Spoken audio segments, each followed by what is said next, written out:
Hello दोस्तों, मैं विकास उमर हूँ दक्षिणा फाउंडेशन से। मैं आज आपको बताने वाला हूँ कि दक्षिणा फ्री स्कॉलरशिप के लिए कैसे अप्लाई करते हैं। ये स्कॉलरशिप उन स्टूडेंट्स के लिए है जो इंजीनियरिंग और मेडिकल एंट्रेंस एग्ज़ाम की तैयारी करना चाहते हैं और वो क्लास 12th साइंस में पढ़ रहे हैं किसी गवर्नमेंट स्कूल में। तो आइए देखते हैं कैसे अप्लाई करते हैं। तो इसके लिए सबसे पहले आपको दक्षिणा.org/JDST इस लिंक पर जाना होगा। इस लिंक पर जाएंगे तो आपको जॉइंट दक्षिणा सिलेक्शन टेस्ट 2021 ये लिखा मिलेगा। जो हमारे सिलेक्शन टेस्ट का नाम है ये अप्रैल में होगा और जो इस सिलेक्शन टेस्ट में पास होगा उसे फ्री स्कॉलरशिप मिलेगी 1 साल के लिए। जब वो क्लास 12 पास कर लेंगे तो हम उनको बुलाते हैं क्लास 12 फिनिश करने के बाद जुलाई में। उसके बाद से वो 1 साल तक प्रिपरेशन करते हैं जेई और नीट के एग्ज़ाम की। तो अगर आप कोई स्कूल हैं और अपने इस बच्चों को रजिस्टर करना चाहते हैं इस एग्ज़ाम के लिए, तो सबसे पहले आपको अपने स्कूल को रजिस्टर करना होगा। अपने स्कूल को रजिस्टर करने के लिए ये न्यू स्कूल इस इसके अंदर आएँ और if your school has not registered click here to register, इस पर क्लिक करें आप। तो आपको एक गूगल फॉर्म खुलेगा। इसमें इसमें आपको स्कूल की कुछ इन्फॉर्मेशन हमें देनी है जिससे आपका स्कूल का रजिस्ट्रेशन हो जाएगा। तो इसमें सबसे मुख्य बात ये है कि आप ईमेल एड्रेस जो दे रहे हैं स्कूल का और ईमेल एड्रेस जो दे रहे हैं आप प्रिंसिपल का, उस पर ही आगे के कम्युनिकेशन आएंगे दक्षिणा की तरफ से। तो ये आप अच्छी तरह से चेक कर लीजिए इसमें क्या भर रहे हैं और उसको फिर वो ईमेल आप चेक करते रहना। तो जब आप ये फॉर्म पूरा भर लेंगे इसमें और भी आपके स्कूल की इन्फॉर्मेशन मांगी जाएगी और नेक्स्ट करते जाएंगे तो पूरा फॉर्म करने के बाद उसको सबमिट कर देना। उसको सबमिट करने के बाद आपका इस फॉर्म में काम हो जाएगा और फिर आप वेट करेंगे एक ईमेल का दक्षिणा की तरफ से। उस ईमेल में लॉगिन आईडी होगी कि कैसे आप लॉगिन कर सकते हैं और इंस्ट्रक्शन शीट होगी कि आगे का काम कैसे करना है। आगे ये करना है कि आपका स्कूल तो रजिस्टर्ड हो गया है, अब आपको अपने स्टूडेंट को रजिस्टर करना है जो इंटरेस्टेड है इसके लिए। तो इसके लिए आपको अपलोड स्टूडेंट्स डेटा, मतलब जो स्टूडेंट इंटरेस्टेड है उनका डेटा अपलोड करना है हमारे पोर्टल पर जाकर। तो इस पर आप क्लिक करेंगे। तो सबसे पहले जब इस पर आएंगे, हमारा जो ईमेल आया होगा उसमें आपको एक ईमेल आईडी मेंशन होगी कि इस ईमेल आईडी से लॉगिन कर सकते हैं। और सबसे पहले लॉगिन करने के लिए आपके पास पासवर्ड नहीं होगा, आपको पहले लॉगिन विद ओटीपी पर क्लिक करना होगा। तो जैसे मैं ये आपको सिर्फ ईमेल आईडी होगी शुरुआत में, मैंने सिर्फ ईमेल आईडी अपनी यहाँ पर एंटर की और फिर मैं क्लिक करूँगा लॉगिन विद ओटीपी पर। तो इसमें मेरे ईमेल एड्रेस पर एक ओटीपी सेंड कर दिया जाएगा और ओटीपी यहाँ पर फिलअप करने के बाद मैं अपना पासवर्ड सेट कर सकता हूँ। वही पासवर्ड फिर से लिखिए और सेव एंड लॉगिन पर क्लिक कीजिए तो आपका पासवर्ड रीसेट हो जाएगा। जब आपका पासवर्ड रीसेट हो जाएगा तो आप फिर कभी भी उसी लॉगिन आईडी और पासवर्ड से लॉगिन कर सकते हैं। तो इस पर आप लॉगिन कीजिए। तो यहाँ पर ये इंस्ट्रक्शन सबसे पहले आप पढ़िएगा कि आपको क्या करना है इस पोर्टल में आके। तो इसके लिए इन्होंने एक यहाँ पर लिखा है read instruction before uploading the data. तो ये इसको आपको ओपन करना है और इसमें एक इंस्ट्रक्शन शीट खुल जाएगी पूरी डिटेल्ड कैसे आपको डेटा अपलोड करना है स्टूडेंट्स का। ओके, तो आप इसको अच्छे से पढ़ लीजिएगा। अभी मैं बताता हूँ आपको कि कैसे क्या करना है इसमें। ओके, तो सबसे पहले आपको माई प्रोफाइल पर जाना है और यहाँ पर आपके स्कूल का डेटा दिखा रहा होगा जो आपने उस गूगल फॉर्म में भरा था।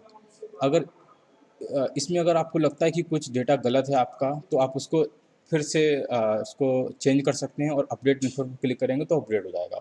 उसके बाद आती है मोस्ट इंपॉर्टेंट चीज़ कि आपको स्टूडेंट का डेटा अपलोड कैसे करना है। तो यहाँ पर भी देखिए ये आपको आना है अपलोड स्टूडेंट्स डेटा के अंदर क्लास 12th में।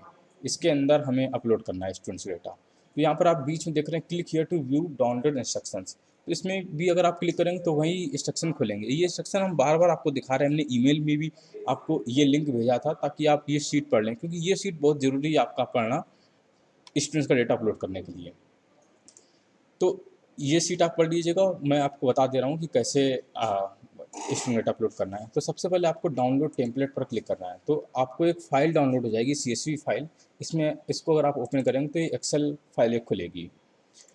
इस एक्सेल फाइल में हमें स्टूडेंट का डेटा फिलअप करना है। तो आप यहाँ देख सकते हैं नेम ऑफ स्टूडेंट, ये जैसे ऐसे कई सारे डेटा पॉइंट मांग रहा है। तो आप इसको ये सारे को सिलेक्ट करके पी तक इस पर इस तरह से अगर आप क्लिक करेंगे तो ये पूरा खुल जाएगा। हर एक कॉलम आपको पूरा दिखेगा कि किस में क्या लिखना है। तो अभी आपको मैं भर के दिखाता हूँ कि क्या क्या कैसे भरना है। तो name of students Vikas Umar, Aadhaar card 1 2 3 4 5 6 और आधार कार्ड इसमें 2 बार हम मांग रहे हैं। आधार कार्ड फर्स्ट 6 डिजिट पहली बार भरना है, फिर लास्ट 6 डिजिट भरना है आपको। तो अगर लास्ट 6 डिजिट में अगर आपका ऐसा कुछ आ रहा है 854621 4 तो तब तो सही है। लेकिन अगर आपका ये 0 से स्टार्ट हो रहा है तो क्या होगा, जैसे अगर ये लिखते हैं 0 1 2 3 4 5 और फिर नेक्स्ट कॉलम में जाएंगे तो 0 देखिए यहाँ से गायब हो गया। यहाँ पर सिर्फ 1 2 3 4 5 बचा है क्योंकि इसने इसको नंबर की तरह लिया। तो आप इसका तरीका ये है कि ये वाला साइन यूज कीजिए अपोस्ट्रोफियस, और फिर आप जो लिखना है लिख सकते हैं, जैसे 0 1 4 5 2 6, ये मेरे थे लास्ट से गेट तो मैंने भर दिया, अब ये बना रहेगा। फिर मुझे भरना है, इसमें आप कैपिटल स्मॉल कुछ भी भर सकते हैं, बस आपको जो लिखा है ऊपर, जैसे यहाँ पर लिखा था मेल फीमेल तो इसी में से कुछ भरना है। यहाँ पर जैसे लिखा है ओबीसी, तो ओबीसी में भर सकता हूँ, ओबीसी जनरल ओबीसी कुछ भी भर सकता हूँ मैं। ओबीसी के आगे कुछ मुझे एनसी नहीं लिखते हैं, जो नॉन क्रीमी लेयर, ऐसा कुछ नहीं लिखा, सिर्फ ओबीसी लिखिए। और यहाँ पर भी नो, कैपिटल स्मॉल मैटर नहीं करता, आप चाहें तो इसको, जैसे ये इंजीनियरिंग और मेडिकल है कि इंजीनियरिंग के लिए अप्लाई कर रहे हैं या फिर मेडिकल के, तो ENG या फिर MED लिखना है, स्मॉल कैपिटल से मतलब नहीं।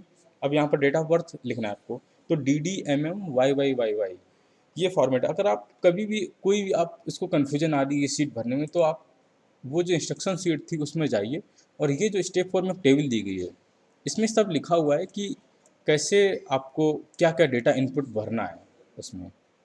तो आप इसको, इसलिए हम बोल रहे हैं बार बार कि आप इस शीट को अच्छे से देख लीजिए। अब यहाँ पर जैसे मेरी डेट ऑफ बर्थ पढ़ देते हैं, 02/12/2000। Annual family income, annual family income में भी आपको कुछ RS या कोई रुपीज़ या कुछ लिखने की जरूरत नहीं, सिर्फ आप नंबर्स लिखिए। मान लीजिए मेरी अगर 50,000 है एनुअल फैमिली इनकम, तो मैं 50,000 लिखूंगा, आगे ऐसा कुछ साइन नहीं चाहिए, कुछ भी नहीं, सिर्फ नंबर्स। फिर क्लास 10 बोर्ड, अब देखिए क्लास 10 बोर्ड में यहाँ पर लिखा था, क्लास 10 बोर्ड में क्या लिखेंगे आप, स्टेट बोर्ड, CBSE या ICSE, इनमें से ही कुछ लिखना है। क्लास 10 बोर्ड में आप ऐसा मत कीजिए महाराष्ट्र बोर्ड या कुछ मत लीजिए, नहीं तो वो आपका डेटा ही नहीं लेगा जब आप अपलोड करेंगे ये डेटा।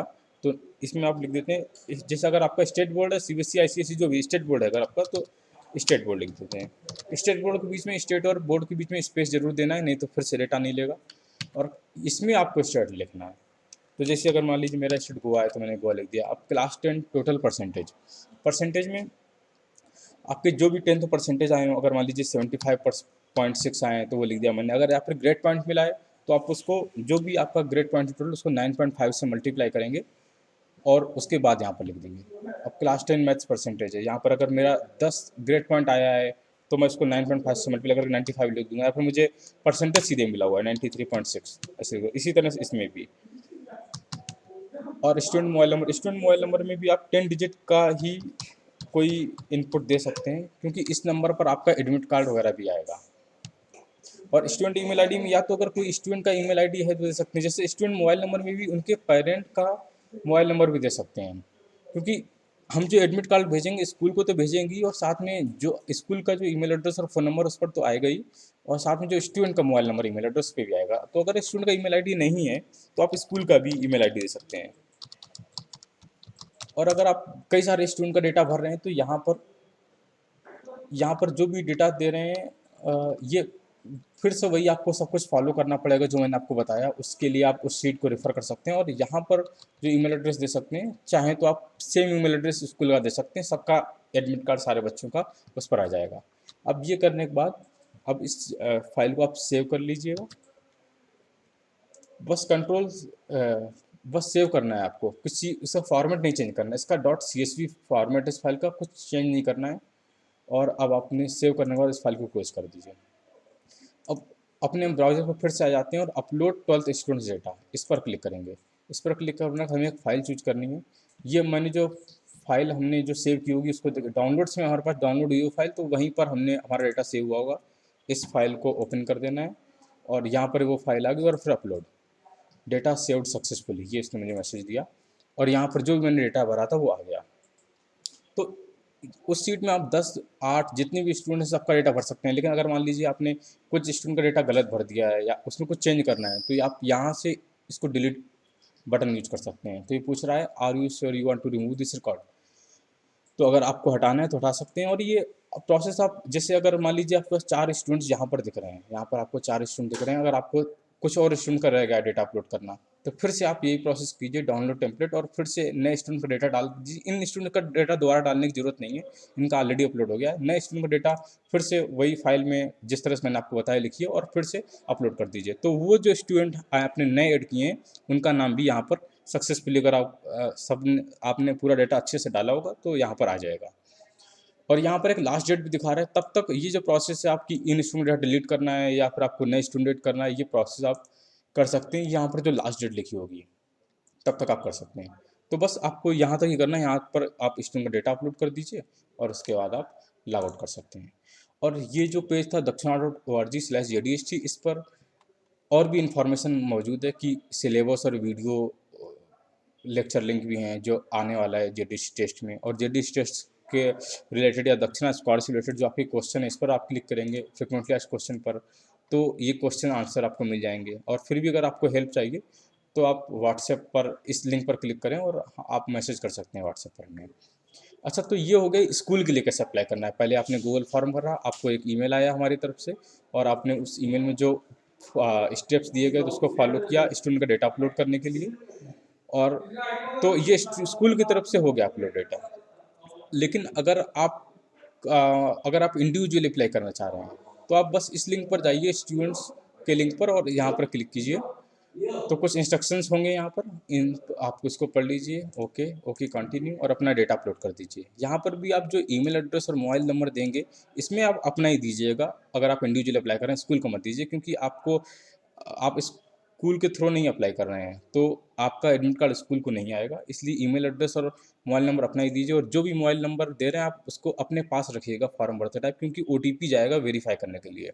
ओटीपी वेरीफाई करके आप सबमिट कर सकते हैं, तो आपका रजिस्ट्रेशन कंप्लीट हो जाएगा। तो ये दो तरीके थे, या तो आप स्टूडेंट्स की तरह से कर सकते हैं, लेकिन अगर ज़्यादा बच्चे अगर किसी स्कूल से अप्लाई कर रहे हैं 10-12 बच्चे, तो एक साथ सारे बच्चों का डेटा स्कूल के माध्यम से किया जा सकता है। अगर आपको कोई क्वेश्चन होगा तो जैसा कि मैंने आपको बताया, फ्रिक्वेंटली आस्क्ड क्वेश्चन को पढ़ लीजिए, और नीचे इसमें एक लिंक दिया गया व्हाट्सएप का, इस पर जाके आप हमसे चैट कर सकते हैं, और कोई क्वेश्चन होगा तो आप हमसे पूछ सकते हैं। ठीक है, आशा है कि आपको पूरी प्रोसेस समझ में आ गई होगी। अगर नहीं तो आप पूछ सकते हैं हमसे फिर से। Thank you.